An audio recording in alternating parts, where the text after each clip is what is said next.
தினமொரு வசனம்.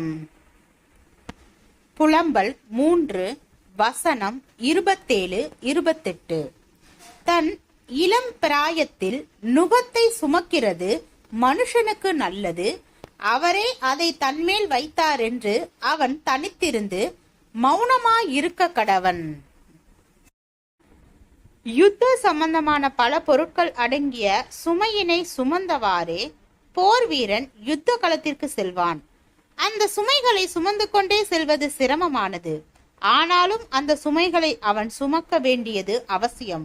அதனை வேறு யாரும் அவனுக்காக சுமக்க முடியாது. வேறு யாரும் அந்த பாரத்தை பகிர்ந்து கொள்ளவும் கூடாது.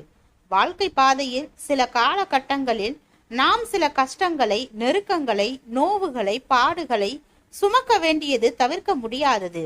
அவைகளை நாம் தான் சுமந்தாக வேண்டும். நமக்காக அவைகளை வேறு யாரும் சுமக்க முடியாது.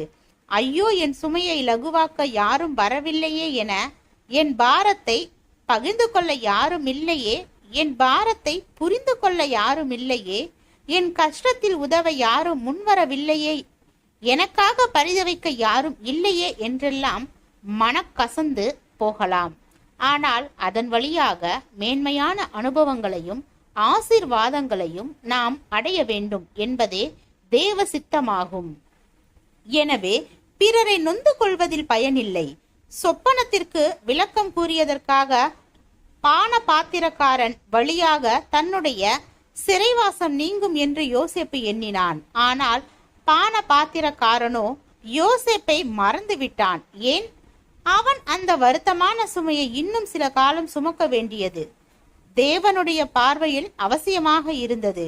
அங்கே அவன் பல அனுபவங்களை பெற்று பக்குவப்பட்டான். உரிய வேலை வந்தபோது தேவனால் அவனுடைய சுமை அகன்றது. ஆம், தேவனுடைய வேலை வரும் வரை சுமப்பது அவசியமே. மற்றவர்கள் உதவி செய்ய வரவில்லையே என நாம் எண்ணலாம். ஆனால் அவர்கள் தேவனுடைய ஒரு திட்டப்படித்தான் தடுக்கப்படுகிறார்கள் என்பதும் ஒரு உண்மையே. தாவீது சவுல் ராஜாவின் குமாரனாகிய யோனத்தான் என்ற உயிர் நண்பனாயிருந்தான். ஆயினும் தாவீது தனக்கு நேரிட்ட இக்கட்டுகள், இன்னல்கள் யாவற்றையும் தனித்து நின்றே சந்திக்க நேர்ந்தது. யோனத்தான் அவனுடைய பாரங்களை பகிர்ந்து கொள்ள இயலவில்லை. ஏனென்றால் அந்த வருத்தமான சோதனை சாலை வழியாக தாவீது கடந்து சென்று பல நல்ல அனுபவங்களையும் பக்குவங்களையும் பெற வேண்டியது அவசியமாயிருந்தது. ஜெபம். தேவனுக்கு ஸ்தோத்திரம்.